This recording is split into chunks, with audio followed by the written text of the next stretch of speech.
Hello everyone. एक बार फिर से आप सभी का स्वागत है। क्या है प्री मेडिटेशन मेलोरम? अगर मैं आपसे कहूँ कि भविष्य से न डरने का सबसे अच्छा तरीका है उसकी तैयारी कर लेना।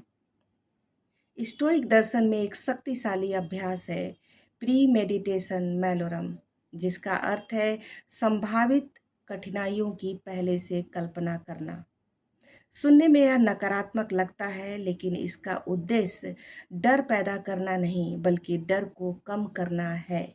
क्योंकि जिन परिस्थितियों की आप पहले से कल्पना कर लेते हैं, अचानक आने पर वह आपको तोड़ता नहीं है, क्योंकि तैयार मन हमेशा शांत होता है। सबसे बुरे की कल्पना क्यों करें? मान लीजिए कल आपकी योजना असफल हो जाए, कोई आपको छोड़कर चला जाए या फिर आप फेल हो जाएं।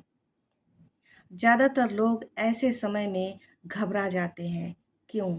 क्योंकि उन्होंने सिर्फ सफलता की कल्पना की होती है, असफलता की नहीं। लेकिन स्टोइक कहते थे सिर्फ अच्छी परिस्थितियों की ही नहीं बल्कि कठिन परिस्थितियों की भी तैयारी करो। इसका मतलब यह नहीं था कि कुछ बुरा होगा। इसका मतलब सिर्फ इतना है कि अगर कुछ बुरा हुआ तो मैं खुद को संभाल लूँगा। यह मानसिक शक्ति है। डर कैसे कम होता है? डर हमेशा वास्तविकता से नहीं बल्कि कल्पना से पैदा होती है। लेकिन जब आप जानबूझकर कठिन संभावना की कल्पना करते हैं और खुद से पूछते हैं कि अगर ऐसा हुआ तो मैं क्या करूँगा, तब आपका दिमाग तुरंत समाधान ढूंढना शुरू कर देता है। आपका मन शांत हो जाता है और तुरंत तैयारी करना शुरू कर देता है। यही है प्री मेडिटेशन मेलोरम का उद्देश्य। मुसीबत को बुलाना नहीं बल्कि उनके आने पर डटकर खड़े रहना।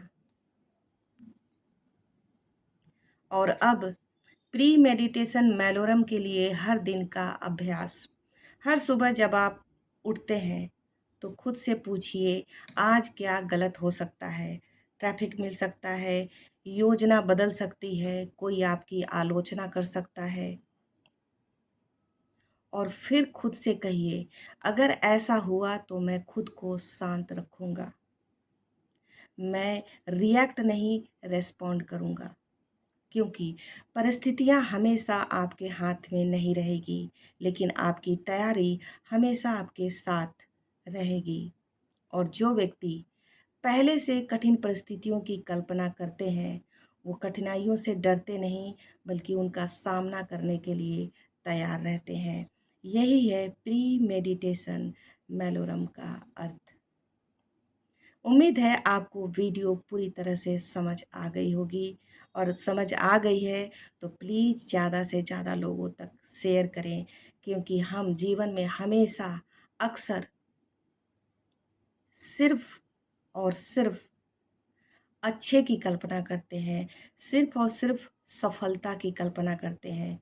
लेकिन जीवन में सिर्फ़ असफलता और अच्छाई ही नहीं है।